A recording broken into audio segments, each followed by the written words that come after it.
చంద్రబాబు పాడుతున్న ప్రైవేటీకరణ పాట పరాకాష్ఠకు చేరుకుంది. ప్రభుత్వమే దళారీగా మారిపోయి వైద్య సేవలు, వైద్య కళాశాలలను ప్రైవేటు పరం చేయడం అన్ని వర్గాల ప్రజల్లో ఆగ్రహానికి కారణమవుతోంది. విలువైన సంపదను ప్రైవేటు వ్యక్తులకు దోచిపెడుతూ ఉండటంపై విద్యార్థులు, తల్లిదండ్రులు, ఉద్యోగులు, మేధావులు, యువత, ప్రజా సంఘాలు మండిపడుతున్నాయి. అన్ని సదుపాయాలు, అనుమతులతో సిద్ధంగా ఉన్న ప్రభుత్వ కొత్త మెడికల్ కాలేజీలను సంతలో సరుకులు, పప్పు, బెల్లాల మాదిరిగా తెగనమ్మడంపై ప్రజా ఉద్యమం ఎగసిపడుతోంది. రాష్ట్ర వ్యాప్తంగా మారుమూల గిరిజన గూడాల నుంచి నియోజకవర్గ కేంద్రాల దాకా అన్ని ప్రాంతాలు, అన్ని వర్గాల ప్రజలు చంద్రబాబు ప్రభుత్వ కక్షపూరిత విధానాలను తీవ్రంగా తప్పుబడుతున్నారు.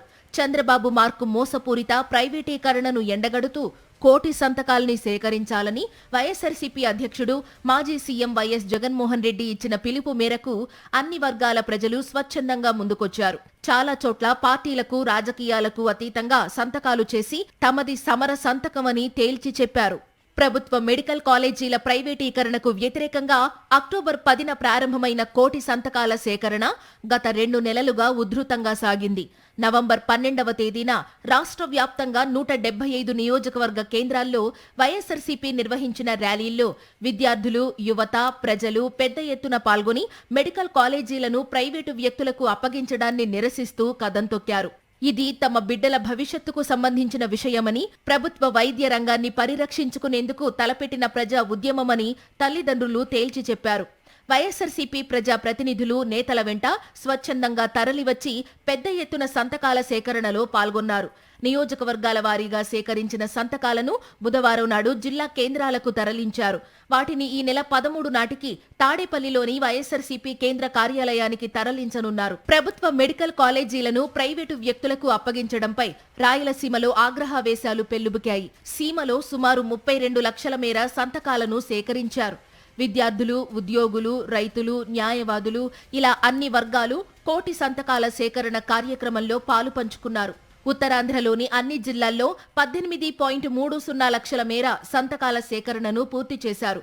అల్లూరి, పార్వతీపురం లాంటి ఏజెన్సీ జిల్లాల్లోనూ ఊహకు మించి స్పందన వచ్చింది.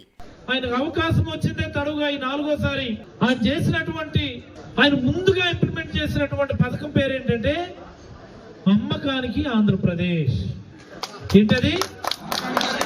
అది మొట్టమొదటి పథకం. అది సూపర్ 6కి మించినటువంటి పథకం ఏదైనా ఉంది అంటే ఈ రాష్ట్రంలో అమ్మకానికి ఆంధ్రప్రదేశ్. ఈ ప్రభుత్వ వ్యతిరేక ఉద్యమం, ప్రైవేటీకరణకు వ్యతిరేకంగా కోటి సంతకాల సేకరణ. నెల్లూరు నుంచి గోదావరి వరకు కోస్తా జిల్లాలు కోటి సంతకాల సేకరణ కార్యక్రమంలో కదం తొక్కాయి.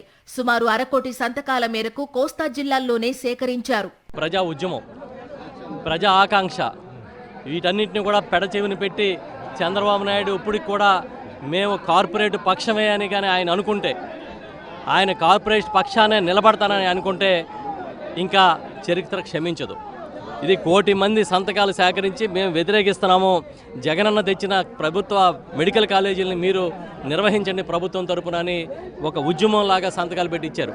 దీంట్లో వైఎస్ఆర్ పార్టీ వాళ్ళే కాదు, తెలుగుదేశం, జనసేన, కమ్యూనిస్టులు, బీజేపీ అందరు మద్దతుదారుల సంతకాలు కూడా ఉన్నాయి. ప్రజా అభిప్రాయం ఇది. ఈ ప్రజాభిప్రాయాన్ని కూడా కాలదన్ని నేను కార్పొరేట్ల పక్షాన్ని నిలబడతా, నేను ప్రైవేటు వైద్యం పక్షాన్ని నిలబడతానని చంద్రబాబు నాయుడు అనుకుంటే చరిత్రహీనంగా ఆ ప్రభుత్వం కానీ ఆ నాయకుడు కానీ మిగిలిపోతారని నేను గట్టిగా చెప్తా. కొత్త మెడికల్ కాలేజీలను ప్రైవేటు వ్యక్తులకు అప్పనంగా అప్పగించడం పట్ల ముఖ్యమంత్రి చంద్రబాబు నాయుడి నియోజకవర్గం కుప్పంలోనూ ప్రజలు స్వచ్ఛందంగా తరలివచ్చి మరీ సంతకాల సేకరణ కార్యక్రమంలో పాల్గొన్నారు. వైఎస్ జగన్ పాలనలో ప్రజారోగ్య వ్యవస్థకు అత్యధిక ప్రాధాన్యత ఇచ్చారు. పేద, సామాన్య, మధ్యతరగతి ప్రజలు ఉచిత వైద్య సేవలు అందుకోవాలనే ఆకాంక్షతో ఆరోగ్యశ్రీని బలోపేతం చేయడంతో పాటు వైద్య సేవలను మెరుగుపరచడానికి వీలుగా మెడికల్ కాలేజీలు తీసుకొచ్చారు.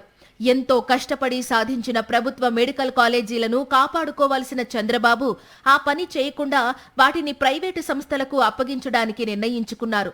దీన్ని తప్పుబడుతూ ప్రజలను చైతన్యపరుస్తూ వైఎస్ఆర్సీపీ చేపట్టిన సంతకాల ఉద్యమం చంద్రబాబు ప్రభుత్వ అసమర్థతను తీవ్రస్థాయిలో ఎండగడుతోంది.